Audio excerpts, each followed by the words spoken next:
Most ethicists agree today that yes, we are responsible to some degree for the world around us, especially when the problems it faces are the result of human interference. Likewise, as we all live here on the world, its problems are also our own. It is not the need for a response, but the urgency of that response that is the real question today. But what leads people of many different backgrounds to agree that we must protect our world?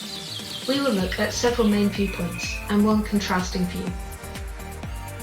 From a monotheistic perspective, many Christians, Muslims, and Jews see God as the creator of the world and everything in it. He made it, and it was good. He gave humans a special role as stewards or guardians of the world, looking after it for him. The earth is the Lord's and everything in it. While these believers agree that the world is fallen and has its issues, they think that ultimately it exists to glorify God. As the Quran says, every living thing is in a state of worship.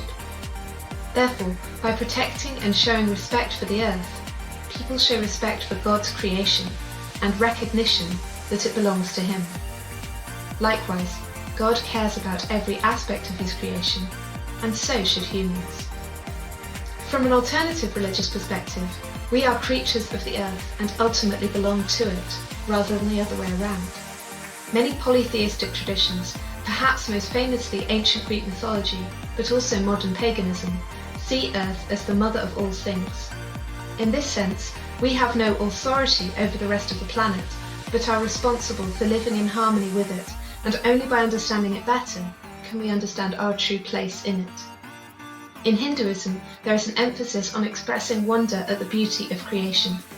The Atman or soul is part of the Brahman, the great universal truth that encompasses everything. In this sense, the divine is in me, but is also in every aspect of the world around me. The Chandogya Upanishad looks at the world and the idea of being, and repeats the refrain, "You are that." To disrespect the planet is to disrespect the divine, and indeed myself. There is no separation between these things. Dutch philosopher Spinoza presents a similar idea when he states that whatever is in God, and nothing can be or be conceived without God. According to Spinoza, God must exist and must be infinite, so everything, including both us and the world around us, has a part in God. Spinoza was accused of atheism for equating God with everything else, but his argument states that everything is connected and part of the same substance. Therefore, we could imply we're not separate from everything around us and are part of it. From an ecological perspective, I could argue that protecting the world around me is as natural as protecting myself. From the perspective of scientific materialism, all living things in the world are the product of evolution through random mutations and natural selection.